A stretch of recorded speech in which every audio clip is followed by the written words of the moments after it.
Good morning, Mauro here. I am getting ready to go to the Soziale Wohnhilfe, which is the social housing association here in Berlin. I will introduce to them a letter which I received yesterday from a landlord, which states that I'm not allowed to stay here anymore. And with that letter, that's very much needed for the Soziale Wohnhilfe. I will initiate my application that requesting an accommodation. I know that I will have to put my name on the waiting list, but I just have to follow legal proceedings now. And whatever happens, I have to follow every single step of the way and make sure that the law and make sure that all my applications are organized and are done correctly. And I've just been to the Soziale Wohnhilfe. I explain my situation, I provide all the documents that they requested. Unfortunately, the whole situation was a little bit strange. I provided my passport, I explained that on the 21st I was not gonna have a room to leave, but they told me that there is no accommodation, there is no room that I could go to in an emergency case. The only thing that they have is a shelter, which is a room that I would be sharing with more people. They didn't say how many people, they didn't say where it is, they didn't give me any information. But I was a little bit scared because they said that the room or the shelter is not really good for me, that I shouldn't go there. So this is a little bit frustrating, because why can I go to that room and why are you trying to scare me? I'm going to keep myself calm and I'm going to try to find alternative solutions. I requested Soziale Wohnhilfe for a certificate that I was here today.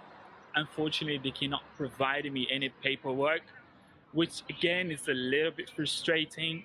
But on Monday, I'm going to the court regardless of having that paper or not, and I will state on my personal statement that I was here today, and then just hope for the best.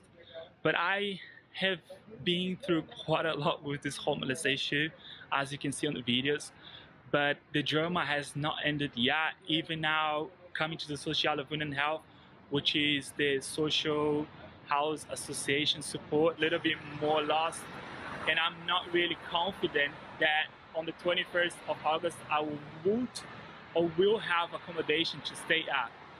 I was told that it's not certain, even so if I come here on the 21st, that we have a place to live. So I just got back from the Soziale Wohnhilfe. The whole experience was a little bit traumatizing because I was really relaxed when I got there, and I felt that at first everyone was kind of friendly. Then I spoke into a very nice lady, was very kind, very gentle. She analyzed all my papers, and I started asking questions because I wanted to know a little bit more about where I would have to go in case I have no place to stay. And I just want you to understand the process a little bit. Obviously, I'm doing this research on the homelessness issue, but don't get me wrong, I just really wanted to know about my future as well, regardless, right? So in generally, I always ask a lot of questions anyhow, no matter what I do in life. It's part of my personality. I'm really curious, and I just want you to know everything about things that I do in life. But then when I start to ask questions, the tide just shifted. I just felt really uncomfortable because I felt that one of the ladies that didn't really like it, that I was asking a lot of questions, and she said that she couldn't tell me anything anymore. So to be fair, it was a very weird experience, especially dealing with this kind of situation where am I gonna be homeless, right? So I need to know everything about my situation. I got a little bit more information about where I would go next. So basically, if I don't have a place to go on the 21st, they might send me to a shelter. So a shelter which I'm gonna be sharing a room with more human beings, with more people. And but might or might not. So this is the issue. She said that she cannot not guarantee that I will have a place on the 21st. And I was there today, and she said that basically there's not a waiting list. I cannot put my name down the waiting list, which is slightly different than when I got support from the Soziale Wohnhilfe in the past, because at that time I was told that my name would be on the list, but this time there is no possibility to put my name on the list, basically. So basically, I don't have a name on the list. Basically, I have to go there on the 21st of August, and then they will see if they have a place for me or not. It's not certain.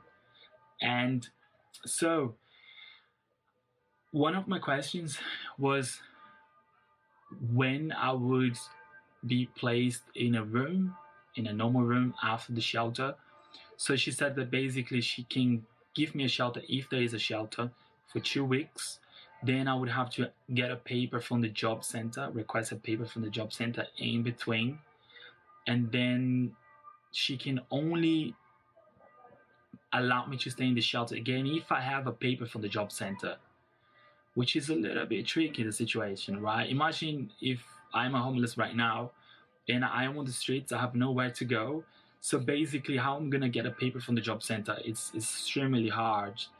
And even now, where I'm living right now, it's hard to get the papers and take time. So, situation, it is difficult for a homeless person. I'm just trying to put myself under their shoes, under their skin. And I don't see a prevention system. Obviously, I've been there trying to prevent that I become homeless in the first place. So there is not a prevention system whatsoever. And I believe that the government should do more, way more, because when banks go bankrupt, governments are very quick to print money to fund the banks. And yes, they do save the banks right from being from collapse. So why the government is not doing enough to save and protect people and prevent that they become homeless in the first place? This is my whole point here. I didn't find any prevention solution, so there is not a prevention solution, which is really frustrated. So I believe that my goal is to push through a prevention system, because it can't cost the government so much money to prevent and educate those people and find a sustainable way where these people get back to work and these people get back into a normal living habit, right? Prevention system is really important, and I'm proving this to you that this is not a prevention system. There is not a prevention system in the job center to help people to avoid homelessness. There is not a prevention system at the Soziale Wohnhilfe to prevent homelessness either. I just want to clarify that I was there and I tried to speak in German. I tried everything in German at first, and I got along with the first lady in German. I understood all the questions. She asked me for this, for that. I gave everything to her in German. But then the second lady wants to speak with me in English, and then you switched into English, which was easier for me. Since there's not a prevention system that we as a society can use to protect the most vulnerable people in the society, we need to push through a policy that will create a system that prevents homelessness. I believe that's a very important social issue that we should bring on the table. To know more about what's going on with my homelessness issue in Berlin, don't forget to follow this channel, comment, and like this video, and see you on the next video.